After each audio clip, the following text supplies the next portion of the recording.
Bohemian Muse. I found her. This is her headquarters. Are you serious? I gotta ask her questions. Yes. Dude, I mean, come on, it's her house. Do you think it'll be okay? It's okay. It's for the blog. It's all good. All right. Let's go. Check this out.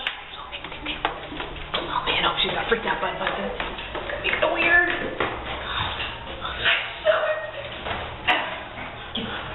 Okay. Let me get the shot. Hello? Hey. Hi. I'm so excited. I found you, and this was your headquarters. Am I right? You're the Le Bohemian Muse, right? Yeah, that's me. I'm sorry, you are? Oh, I'm just a very, very, very, very, very large fan of yours, and I'm doing this blog, and I have so many questions I'd like to ask you. Okay. Are you willing? Sure. Don't know how you thought it Is this a good time? You know what? Perfect! Great. Come on in. I'm so excited. This is my first vlog, and today we have Le Bohemian Muse. Thank you for being with us. Oh, of course. I can't wait to ask her all these questions, so here we go. Okay. All right. Well, thank you so much. Of course, Thank no you problem. for letting me in. I was lucky I had some time. Absolutely. All right. Well, the first thing we want to know is what compels you to be an artist, and have you always wanted to be an artist? Ooh, that's a good loaded question. So, yes, I'd probably say I have always wanted to be an artist. Compels me to be an artist. I don't know. I think I was always, into creating things, since I was a little kid. So, Nice. Yeah. So how did you decide your specific art form? You have a very colorful mind. Specific art form. I think every artist kind of grows naturally into what kind of form they have. So, for me, I'm very attracted to a lot of abstract things. So, abstract films, abstract paintings, actors that have a very quirky way of performing. So, I would say a lot of my approach creatively as an artist is to be very abstract. So that's Well, have you ever thought of exploring outside of these art forms? I've sort of dibble-dabbled outside of the three, of writing, painting, and acting. I did some dance when I was younger. I did play instruments. I played the piano, and I'm kind of learning the guitar again. So I've kind of have gone outside of the forms to explore, and I think it's because I went outside those forms, it kind of helped enhance the other three. Oh, very nice. So do you have a specific style as an artist?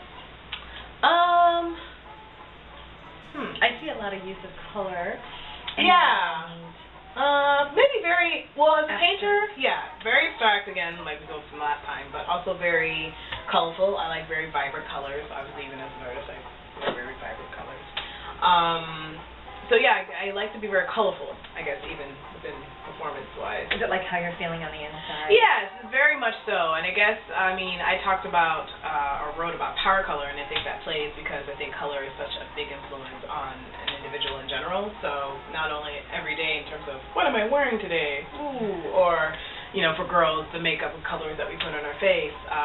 For me, color can help tell and enhance the story, whether it's describing it poetically or painting it or doing a colorful performance. I want my viewers to know who you admire as an artist. Okay. That would be a long list. And who you detest. I don't like. Might be a little picky. Okay, so who I do like. Okay, so for the painters, I like Picasso and I like Pollock. They're one of my favorite abstract painters. Oh, I can see where the influence comes in. Exactly. For writers, I like Langston Hughes, Maya Angelou, Khalil Gibran, Terry McMillan. For actors, I like Audrey Hepburn, one of my favorites. Dorothy Dandridge. I like Angela Bassett. Denzel Washington. Which leads me to my next question. What do you think about performance art? Performance art, I really like. I think it's great because I think it's very interactive. And it's kind of interesting because you could think of theater as a performance art, which is true, but there's somewhat of a difference between I think theater, when you're sitting down there and you're observing and you're hearing the storytelling, while performance art, I think, kind of invites you to be sort of a part of it. Yeah, I think those are the main difference. And so because of that, I think art is meant to be interactive. So I think it's important that if you do create work that intrigues people to come and be a part of it. Which is another inspiration. It looks stories are great. Exactly. What do you think of actors in general? Are they snubs? I don't think everyday people? I don't know. Well, I definitely think actors are definitely everyday people. I find them intimidating? I don't find them intimidating, but I have friends that have artist friends and find the artists to be intimidating. And I guess for me, because I'm amongst a lot of co-peers or whatever of mine that are artists, I don't see them as intimidating, but I can see why they are. Because being able to, act, for example, in front of people, some people could be quite shy. And actually, naturally, I'm quite shy. But if I know people, then I warm up and they become not as much shy. But you're exposing yourself to like everyone, and you're becoming this character or doing this thing that most people would prefer to do behind closed doors. And especially in your writing or your painting, you are presenting a very fragile part of yourself. So because of that alone, that can feel intimidating. But I don't think actors are snobs personally. I think it depends on each personality. Oh, well, that's nice to know. I hope I'm So what is the difference between an artist and a hipster then? I have all these questions for you. Clearly. The getting artist an artist and a hipster. Well, from my knowledge, as I remember, hipsters are at least these intellectual beings that tend to hang out with artists but don't actually do art. And an artist, but I feel like an artist can be a hipster, but a hipster can't be an artist. Kind of like one of those kind of functionalities, because it's not to say that there aren't any artists that are very intellectual or like to control conversations or like to be outside the norm. I consider hipsters like the cousins of bohemians, really, except they're the cousins that are the smartasses. So I think there's a very thin line between the two, whether a person does art and doesn't do art. Because I have friends that are very artistic, but have a very hipster-like appeal in terms of not wanting to go with the norm, not wanting to, watch movies like normal people, music like normal people, but very intellectual. And I think the people that people are normally annoyed with hipsters, or what I like to call the wannabe hipsters, the people that want to stick out, want to be outside the norms, want to be as if they know everything about the world, and they don't know shit. So I think those are the people that people tend to annoy with hipsters, but honestly I think there can be a thin line between the two, especially the nouveau hipsters, what I like to call it. Is like, I've never heard that term. Yeah. Interesting one. Note that down. Heard it here first. Have you ever had writer's block or artist block or any sort of creative block? Any kind of creative block? Yeah, I get them in like swindles of months. And how do you handle those periods It's of time? not very great. Normally, I kind of have, it's like a shutdown for me, because, as an artist, it's like your bread and butter. Your whole thing is to create. So when you're caught in this sort of, Hey, I find blogging sometimes I can lose, track of what I want to do. Oh, yeah, most what definitely. I want to say. Exactly. So I can imagine those times to be tough. It could be a tough one. And so do you hang out with friends? Do you have like a group that you go to draw inspiration from during those times? Well, sometimes I do call upon some of my friends. And other things I try to do is at least keep the creative juices flowing by doing creative things. I may not necessarily mean in terms of like be creating myself, but I'll read really creative books. I'll check out blogs or websites. I'll try to go out to see an exhibition or a movie or a theater, something that makes spark. Oh my gosh, I would just love your little tips. Oh. So, I see that you have a lot of series of paintings. Where do you come up with your series? For my paintings specifically, I usually start off with some sort of idea that I want to display. With some of, like, for example, these two, they came from the visual poetry series. I started off with just working on their backgrounds, and sort of just letting the background speak to me. And then sometimes I'll stare into the canvas to see if I see an image that wants to come out. And sometimes I will try to recreate that image. And funny enough, even the steps of me trying to recreate the image, another image sort of emerges. Like this trick, this one was, this is Melted Mother. And I started to play with the idea of dripping paint. So I wanted to start dripping paint and making swirls, and before I knew it, there was a face in it. So I started taking the white and started creating eyes and such. That is amazing. Oh, thank you. I mean, just to have that thought process. Yeah, it can, I mean, it varies artists, and I think, it's interesting hearing somehow other artists' work and stuff, like Pollock, which I mentioned earlier was one of my favorites, how he came known to some of the work that we know today with the splattered paint was on accident. He was just painting, I believe was trying to do the background of a new piece, and then he drip paint or something? Yeah, accidentally dripped on the floor. He was like, oh. Before you know it, he has a dance. Exactly. And then he realizes, I'm just going to drip this paint, and then, that's worked for him. Do you have sponsors? No, I do not.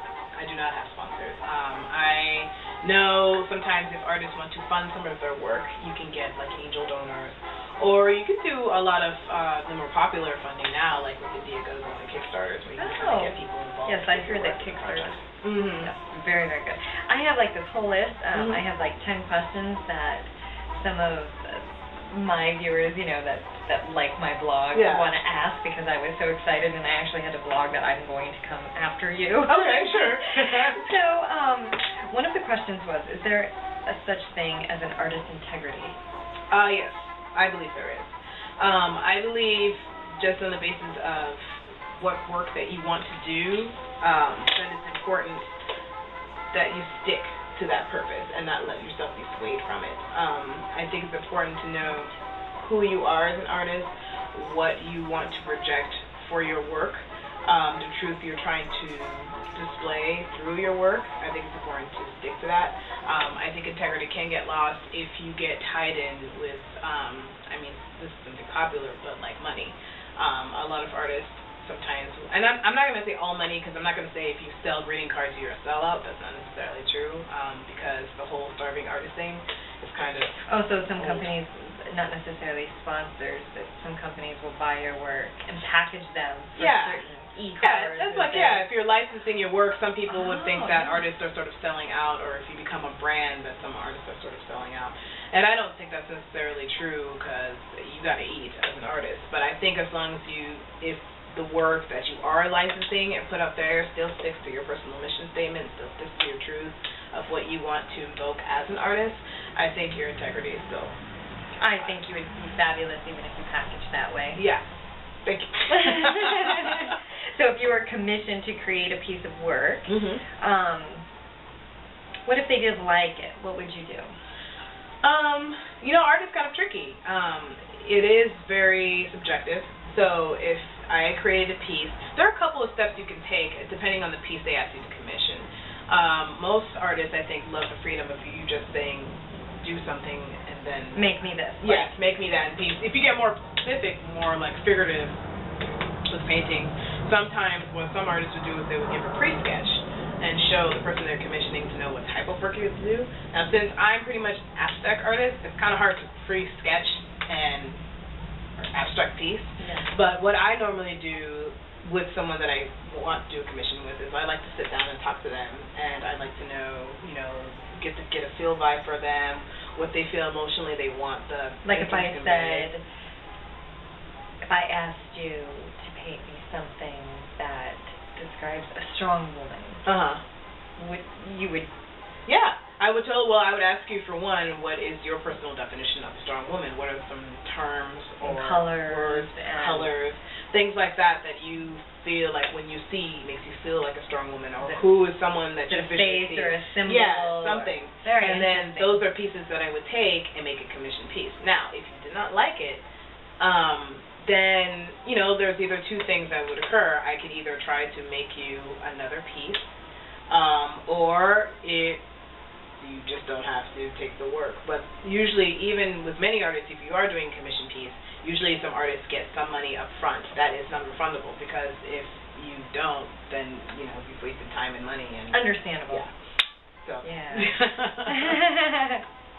And another question. Let's see. This one is all the way from Michigan. Ooh. How did you come up with the name Les Bohemian Muse?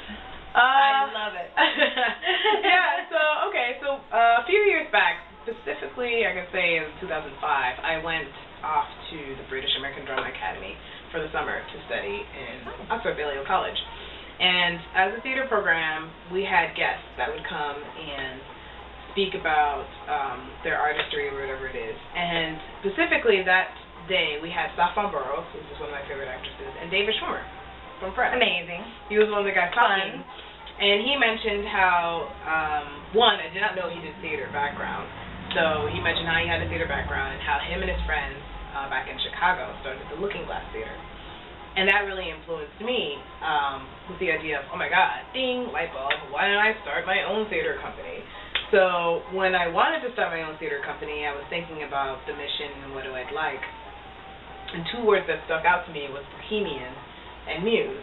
Bohemian, obviously, because of the concept of sort of being unconventional and sort of taking your own pathway, not really sticking to what society tells you to do or not. And I think as artists, that's, definite definition. Muse, because I love the idea of musing someone to create or inspiring someone. So therefore I thought, hey, bohemian, muse. As time went by, my theater company decided to sort of take a step down. And as I wanted to come back as an artist, because I had a creative block a couple of years, it transformed itself into an individual. So to decipher myself from the company of Bohemian Muse, I decided I wanted to be the Bohemian Muse. But I didn't want to say the Bohemian Muse because that would be boring. So I decided, I want the word the, but I want it to be different. What language would I like? And I realized I had just come from Paris, and I really loved Paris when I visited there. So I looked up the French word for the, and it was le. So there. So beautiful. So beautiful. Your cultural background, let's talk a little bit about that, and your experiences and how it affected your growth. I come from, I'm first generation West African. My family is from Ghana. So I grew up in a very African household. I come from a big family. And a big thing with a lot of Africans is storytelling. And so there are many times I had a lot of talks either with one-on-one with my mom, or I would sit in as my mom and dad would talk about stories of their childhood, stories of where they grew up. And I always find that fascinating just to sit and listen and storytell. So I think it was very influential to me about wanting to tell a story or to contribute to someone, because with telling a story you can affect someone's upbringing, you can affect someone's view of the world just by hearing someone else's story, and I think that was kind of which I can see where that transcended into your different art forms. Yes. Music, painting, acting. Yeah. Just expressing yourself even without words. Exactly. And so that was probably a big thing for that. Well, thank you. And which of these three personalities have been presented the most challenging for you? Challenging. I would say the actress probably.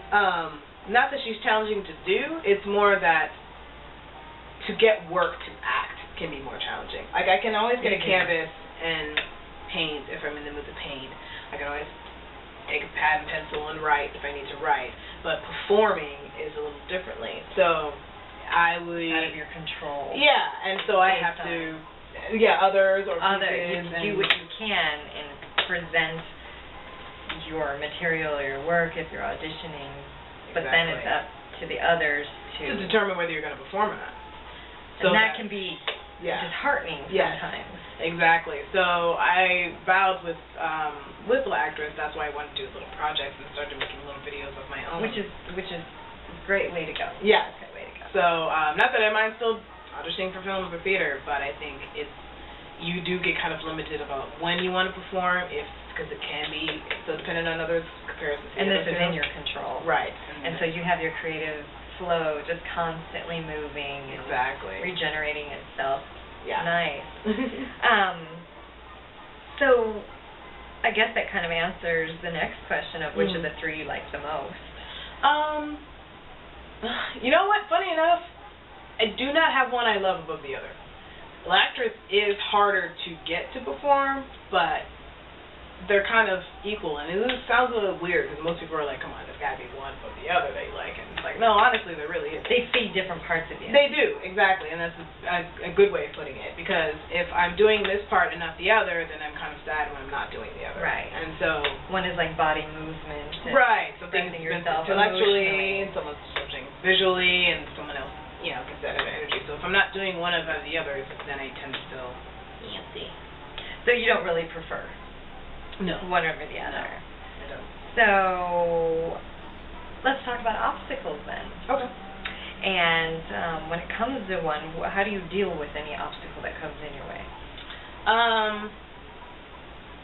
If I'm faced with a certain obstacle, probably one of the first things I do is write.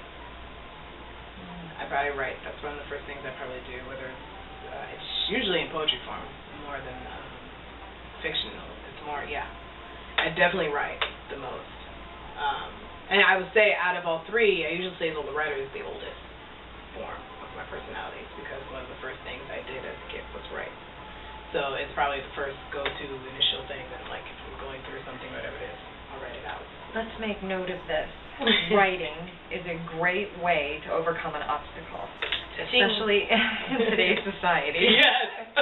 Write it out! Okay, so what was your first piece of art that you ever sold?